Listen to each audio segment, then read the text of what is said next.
રાજધાની દિલ્હીમાં સાર્વત્રિક મુશળધાર વરસાદ એનસીઆર સહિત નોઈડા અને આસપાસના વિસ્તારોમાં પણ ધોધમાર વરસાદ ખાબક્યો। ભારે વરસાદને કારણે દિલ્હી અને એનસીઆરના વિસ્તારોમાં ભરાયા પાણી। હવામાન વિભાગે દિલ્હીમાં 2 થી 3 દિવસ ભારે વરસાદની કરી આગાહી। તો દિલ્હીના સફદરગંજમાં 24 કલાકમાં 9 ઇંચ વરસાદ ખાબક્યો। અહીં લોધી રોડ અને મૌસમ ભવન વિસ્તારની અંદર 8 ઇંચ જેટલો વરસાદ નોંધાયો। પાલમ અને આયાનગર વિસ્તારમાં પણ 4 ઇંચથી વધુ વરસાદ ખાબક્યો। સફદરગંજ અને દિલ્હી એમ્સ વિસ્તારમાં માર્ગ પર પાણીમાં અનેક વાહનો બંધ પડી અટવાયા। દિલ્હીમાં અનેક વિસ્તારોમાં અંડરપાસ પાણીમાં ગરકાવ। વરસાદના પાણીનો નિકાલ ન થતા વાહનો પણ પાણીમાં ડૂબ્યા। મિન્ટો રોડ પરના ગરનાળામાં કાર પાણીમાં ડૂબી। પાણી ભરાવાને કારણે કાર બંધ પડ્યા બાદ અંડરપાસમાં ફસાઈ। મિન્ટો બ્રિજ નીચે પાણીમાં ટ્રક પણ ફસાય, જેની સાથે 2 લોકો પણ અંડરપાસમાં અધવચ્ચે ફસાઈ ગયા। વરસાદી પાણીમાં ટ્રક આડી થઈ જતા બહાર નીકળવું મુશ્કેલ બન્યું। ફસાયેલા બંને લોકોએ ટ્રક પર ચડી ગયા। વરસાદને કારણે રાજધાનીના માર્ગો પર ટ્રાફિકને કારણે ભારે અસર। આઈટીઓ સહિતના માર્ગો પર વાહનોની લાંબી કતાર લાગી છે। રોડ પર પાણી ભરાવાને કારણે અનેક માર્ગો પર વાહન વ્યવહાર પણ અટક્યો છે। નોકરી કે ધંધાર્થે જતા લોકો ભારે વરસાદમાં રસ્તા વચ્ચે અટવાયા। તો દિલ્હીની સાથે નોઈડામાં પણ ધોધમાર વરસાદ ખાબક્યો। સેક્ટર 95માં વરસાદી પાણી ભરાતા વાહન વ્યવહારને પહોંચી અસર। લોકોના વાહનો પણ પાણીમાં બંધ પડી ગયેલા જોવા મળ્યા। પાણીમાંથી બંધ વાહનો કાઢવા લોકો ચાલુ વરસાદે ધક્કા મારતા નજરે પડ્યા। ભારે વરસાદથી જાહેર પરિવહન સેવાને પહોંચી અસર। દિલ્હી ટ્રાન્સપોર્ટ સેવાની અનેક બસો પાણી પર અટવાઈ। અહીં ગોવિંદપુરીમાં અંડરપાસ પાણીમાં ગરકાવ થતા અવર જવર અટકાવાય। કામ અર્થે નીકળેલા લોકોને હાલાકી ભોગવવાનો આવ્યો વારો। દિલ્હીમાં જળભરાવની સમસ્યાનો ભાજપ કાઉન્સિલરે વિરોધ કર્યો। રવિન્દરસિંહ નેગીએ રસ્તા પર હોડી ચલાવી પ્રતિકાત્મક વિરોધ દર્શાવ્યો। તેઓ દિલ્હીની આમ આદમી પાર્ટીની સરકાર પર આક્ષેપ કરતા કહ્યું કે તમામ પીડબ્લ્યુડી નાળાઓ ભરાઈ ગયા છે। ચોમાસા પહેલા સફાઈ કરવામાં નથી આવી, જેને કારણે પાણી ભરાવાની સમસ્યા સર્જાય છે।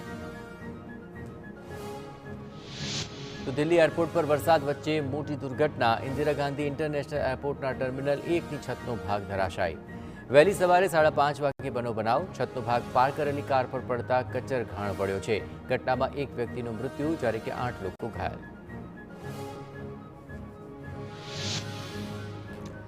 સંઘ પ્રદેશ દમણમાં દરિયાની અંદર 2 યુવકોનું ડૂબી જવાથી મૃત્યુ। 5 યુવકો દરિયામાં નહાવા પડતા 2 યુવકોનું ડૂબવાથી મૃત્યુ થયું।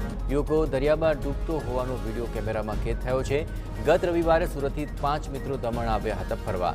દરિયામાં મોટા મોજા આવતા યુવાનો તણાયા હતા। સુરત શહેરમાં ફરી એકવાર ધીમી ધારે શરૂ થયો વરસાદ। વાતાવરણમાં પલટો આવતાની સાથે અનેક વિસ્તારોમાં વરસાદી ઝાપટા। વેસુ, પાર્લે પોઈન્ટ, ઉમરા સહિતના વિસ્તારોમાં વરસાદી માહોલ છવાયો। ધીમી ધારે વરસી રહેલા વરસાદની લોકોએ માણી મજા। દક્ષિણ ગુજરાતની જીવાદોરી સમાન ઉકાઈ ડેમમાં પાણીની આવક। ઉપરવાસમાં વરસાદ પડતા હથનુર ડેમમાંથી છોડવામાં આવ્યું પાણી। મહારાષ્ટ્રના હથનુર ડેમનો એક ગેટ 1 મીટર ખોલવામાં આવ્યો। ઉકાઈ ડેમમાં 6392 ક્યુસેક પાણીની આવક નોંધાઈ। ઉકાઈ ડેમની હાલની સપાટી 305.47 ફૂટ પર પહોંચી છે। બનાસકાંઠામાં યાત્રાધામ અંબાજીમાં સતત ચોથા દિવસે વરસાદી માહોલ છવાયો। અંબાજી પંથકમાં ધોધમાર વરસાદ વરસતા રસ્તાઓ પર વહેતા થયા પાણી। અંબાજી આસપાસના ગ્રામ્ય વિસ્તારોમાં પણ વરસાદ। માનસરોવરમાં 1.5 થી 2 ફૂટ ઊંચા આવ્યા પાણીના સ્તર। કચ્છનું નખત્રાણા શહેર મુશળધાર વરસાદથી જળબંબાકાર। ધોધમાર વરસાદ પડતા શહેરના મુખ્ય બજારોમાં પાણીનો ધસમસતો પ્રવાહ જોવા મળ્યો। રસ્તા પર પાણીના વહેતા પ્રવાહને કારણે વાહન વ્યવહાર ઠપ। નખત્રાણામાં ધોધમાર વરસાદ પડતા બાઇકમાં સાથે એક યુવાન તણાઈ ગયો। સ્થાનિક લોકોએ યુવકને પાણીમાં તણાતો બચાવ્યો। અહીં સતત વરસાદને કારણે બસ સ્ટેશન પાસેના વોકળામાંથી પાણી ભરાતા હાલાકી। વલસાડ જિલ્લામાં જામ્યો વરસાદ। ઉમરગામ, વાપીમાં મોડી સાંજે ધોધમાર વરસાદ વરસ્યો।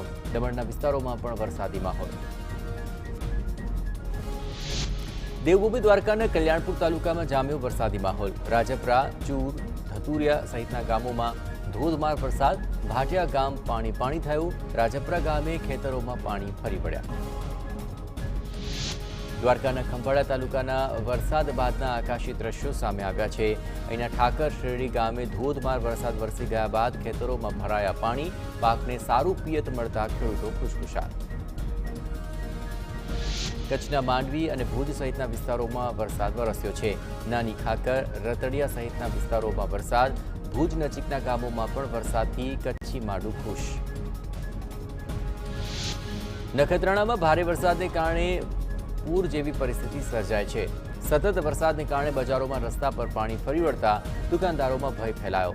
ગામમાં નદી આવી હોય તેવા દ્રશ્યો સર્જાયા।